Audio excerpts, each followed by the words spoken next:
queer comedy community is really my community too. And I think because I knew that the queer comedy community was so important to the larger LGBTQ community, I felt like this was an important story for us. Like hasn't been told. And so I just thought, I'm going to try to pitch this and see if I can get anyone crazy enough to go ahead and give me the money to make it. And it took 3 years to make, and including that big giant show at the Greek Theater, which was actually, people don't realize that was the documentary came first. And the Greek Theater comedy show was always meant to just be a part of the documentary, but not on such a huge scale. And it was really about just having this great comedy show where we could get everybody together on the same stage for the first time, because that hadn't really happened. And then we could get interviews with everybody. But as we started to go forward and everyone was saying yes, and it was turning into this much bigger show, Netflix, and I don't blame them, they said, hey, can you also make that a standalone special? So we did, but then we kept making the documentary along the way. So it's been a long process, but one that was personally very important to me, and I'm so glad that we got it done, and that people like Todd, especially, agreed to participate, and beautiful editors like Jenny Matson came aboard and worked with me for a really long time to get this all together. Amazing. Actually, Jenny, that leads into a question I had for you. Working with so much archival footage, I'm sure there was just a billion things you could have put in here. What was your process of choosing what to put in and where to cut? I know that might be a big question. Yeah, well, there was a lot more than you saw in the film, but we weren't making a series, so we had to, we just had to, Paige was really the one who had the vision of what stories she really wanted to tell, because there's so many, there's endless directions to go, so once we would lay the spine, and figure out what story that was the most important, we would go for the archive, and that was really what led, I think.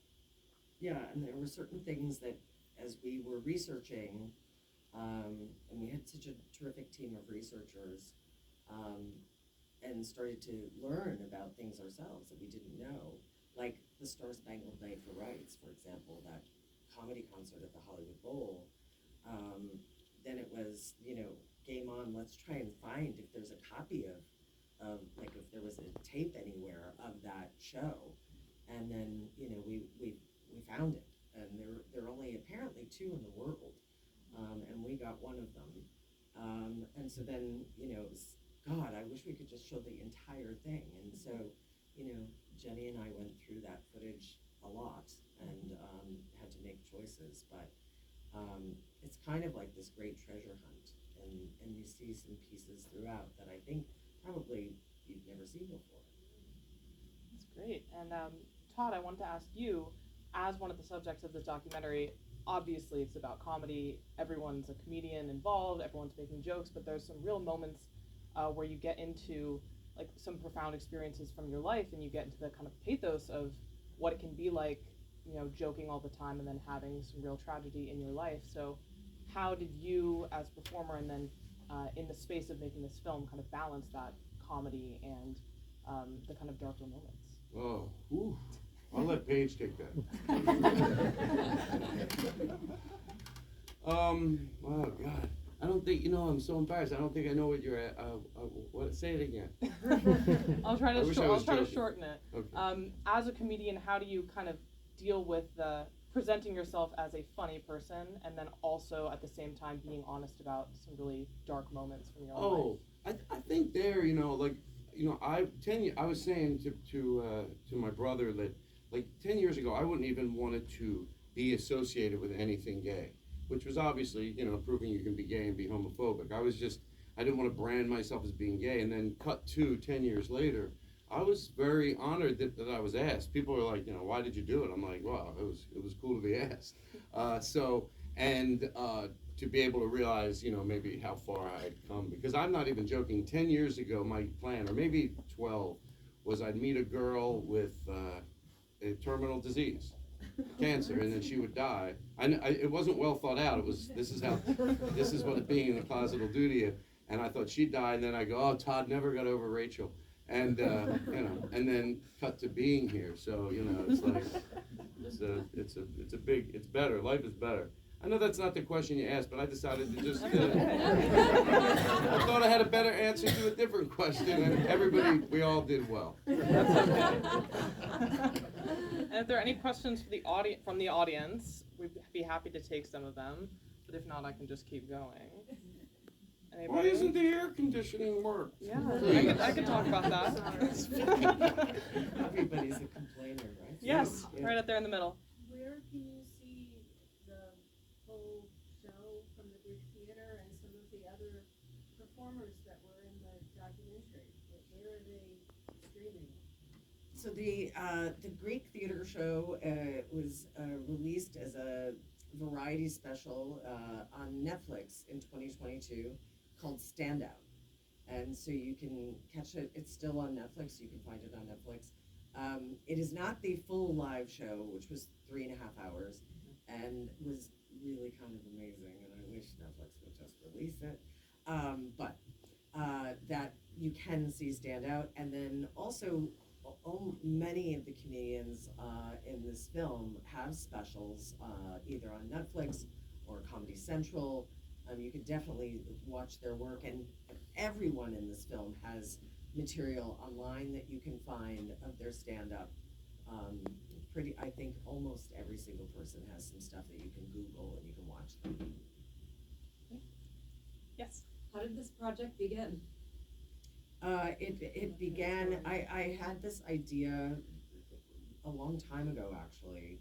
I think for me, when I started doing stand-up in San Francisco, I think queer comedy really sort of opened my heart and mind to the possibility that a queer life could be a joyful life.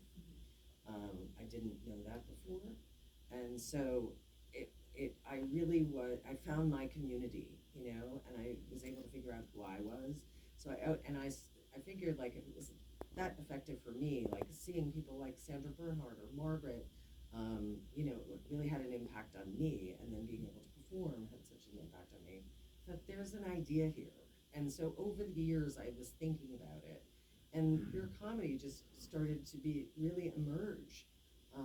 And it become more and more powerful and important, and really starting to occupy a bigger lane within the world of comedy. So it just felt like the right time, especially as Netflix started to emerge too, as like a big purveyor of stand-up comedy, with the pockets to potentially fund something like this.